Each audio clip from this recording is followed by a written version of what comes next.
Hello everyone, welcome back to my YouTube channel Ghar Sansar. तो कैसे हैं आप सब? आई होप आप सभी बहुत ही अच्छे होंगे और स्वस्थ होंगे। तो आज हम डिस्कस कर रहे हैं घर में खुशियाँ लाने की टिप्स।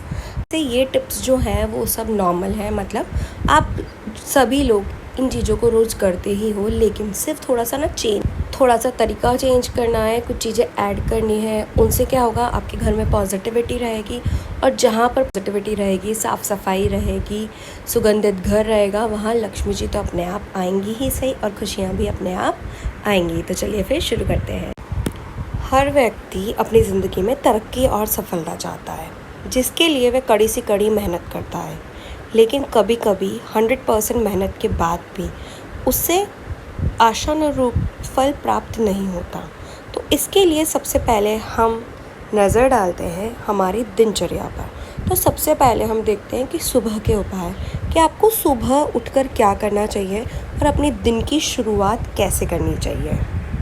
तो सबसे पहला काम, जब भी आप उठें तो आपको उठ के अपनी हथेली के दर्शन करने चाहिए। मान्यता तो यह है कि ऐसा करने से आपके ऊपर माता लक्ष्मी, माता सरस्वती और भगवान विष्णु की कृपा दृष्टि बनी रहती है। साथ ही जब आप हथेली के दर्शन करें तो आपको इस मंत्र का जाप ज़रूर करना चाहिए।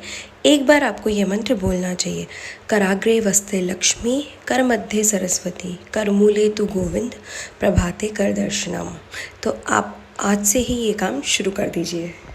दूसरा काम आपको करना है कि उठने के बाद अपने पैर ज़मीन पर रखने से पहले धरती माँ को प्रणाम करते हुए उनसे क्षमा मांगे। मान्यता है कि धरती पर पैर रखने से दोष लगता है। भगवान कृष्ण भी धरती माँ को प्रणाम करके क्षमा मांगते थे। तो अगर आप ऐसा रूटीनली, मतलब डेली करने लगेंगे ना, तो ये आपका हैबिचुअल हो जाएगा। तो आज से ही आप ये सब शुरू करें। तीसरा काम आपको क्या करना है? तीसरा काम आपको करना है कि सुबह जल्दी उठकर स्नान करने के बाद सूर्य देवता को तांबे के कलश से जल अर्पित करें।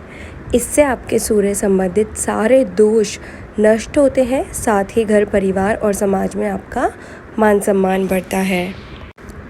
ध्यान रहे कि घर का जो मंदिर है वो व्यवस्थित हो, देवी देवताओं की प्रतिमा और पूजन सामग्री अच्छे से रखी हो।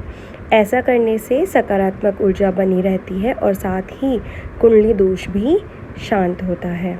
इसके साथ ही आपको अपने मुख्य द्वार को भी बहुत ही साफ़ रखना है। तो हो सके तो आप रात को एक लोटे में पानी भर कर रख दीजिए और सुबह उस लोटे को मुख्य द्वार पर डाल दीजिए। और मुख्य द्वार को भी साफ़ सुथरा रखो और घर को भी साफ़ सुथरा रखना चाहिए।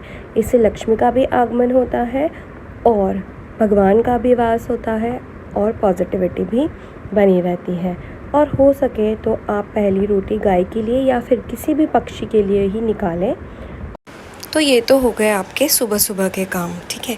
इसके बाद आपको क्या करना है कि 11 बजे के पहले पहले आपको अपने घर के भगवान को नहलाना धुलाना, पूजा अर्चना जो भी आपने नियम बना रखा है वो आपको करना है। इसके अलावा आपके घर में तुलसी जी का पौधा तो ज़रूर ही होना चाहिए। तुलसी जी का पौधा होना चाहिए। आप रोज़ सुबह और शाम तुलसी जी को घी का दिया जलाएं। गुरुवार के दिन तुलसी जी की पूजा करें और तुलसी जी को जल भी अर्पित करें। हाँ, लेकिन संडे को और 11 को यानी एकादशी को आपको तुलसी जी को जल नहीं देना है। तुलसी जी का पौधा हमारे घर में होने से और उन्हें रोज़ जल देने से, धूप दीप देने से लक्ष्मी का आगमन होता है। शास्त्रों में तुलसी को पूजनीय और देवी के समान बताया गया है। इसके लगाने से घर में सुख शांति का वास होता है और वास्तु दोष भी ठीक रहता है। सप्ताह में एक बार समुद्री नमक अथवा सेंधा नमक से घर में पोंछा जरूर लगाएं।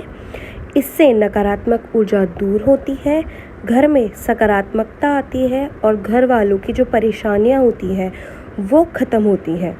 आप चाहें तो एक काम और कर सकते हैं। आप सप्ताह में 2 दिन, मंगलवार और गुरुवार को छोड़कर किसी भी दिन पानी में नमक डालकर पोंछा लगाएं। और शनिवार के दिन आप पानी में फिटकरी जो आती है, फिटकरी डालकर पोंछा लगाएं।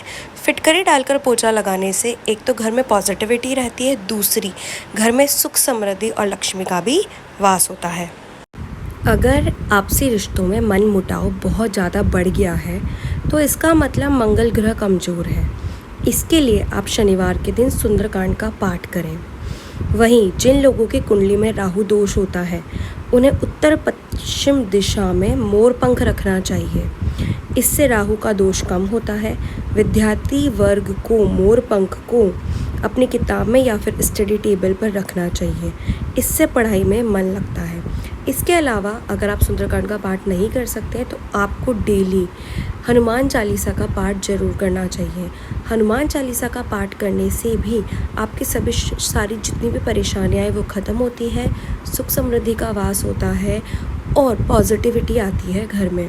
तो आप या तो सुंदरकांड का पाठ कीजिए या फिर आप दोनों भी कर सकते हैं। सैटरडे को सुंदरकांड का पाठ कर लीजिए और डेली आप हनुमान चालीसा का पाठ कर लीजिए।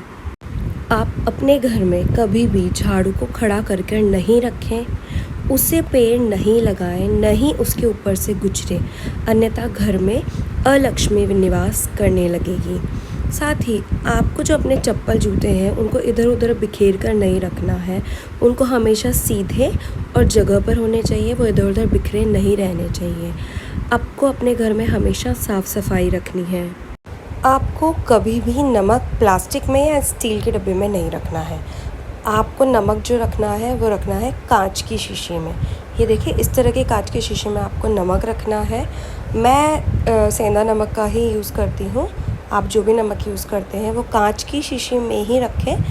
मतलब जो स्टोर करके रखते हैं वो भी कांच की शीशी में ही रखें, और जिससे आप यूज़ करते हैं ना डेली नमक डालने के लिए, वो भी। और इसी के साथ इसमें 5 लौंग हमेशा डालकर रखें नमक में। इससे नमक की सुगंध भी बनी रहती है और सीम भी नहीं आती है। तो पहले नीचे आप 3 लौंग डालें और उसके ऊपर आप मतलब आधे में 2 लौंग डाल दें। घर में बाथरूम, रसोई या फिर किसी अन्य स्थान का नल टपकना बहुत ही अशुभ माना जाता है। वास्तु में इसे गंभीर दोष माना गया है। ऐसा होने पर घर में नकारात्मक ऊर्जा अधिक प्रभावशाली हो जाती है। ऐसा होने पर धन का अपव्यय होता रहता है और पैसों की तंगी बनी रहती है। अतः नल से पानी टपकना बंद करवाना चाहिए।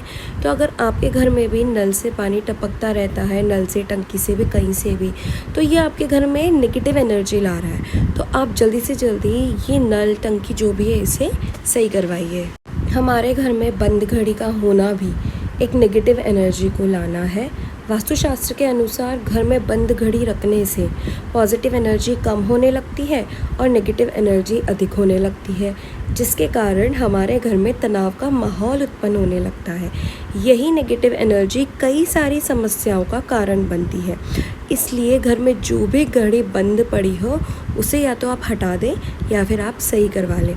इसके अलावा ना तो आपके घर में कोई ज़्यादा कबाड़ा होना चाहिए और ना ही आपके मंदिर में कोई भी मूर्ति खंडित होनी चाहिए। जो भी मूर्ति खंडित हो चुकी है आप उसे हटा दें। खंडित मूर्तियों की हमें पूजा नहीं करनी चाहिए। तो आज के लिए बस इतना ही। अगर आपको मेरी वीडियो अच्छी लगी हो तो लाइक कीजिए और चैनल को सब्सक्राइब कीजिए। Thank you for watching.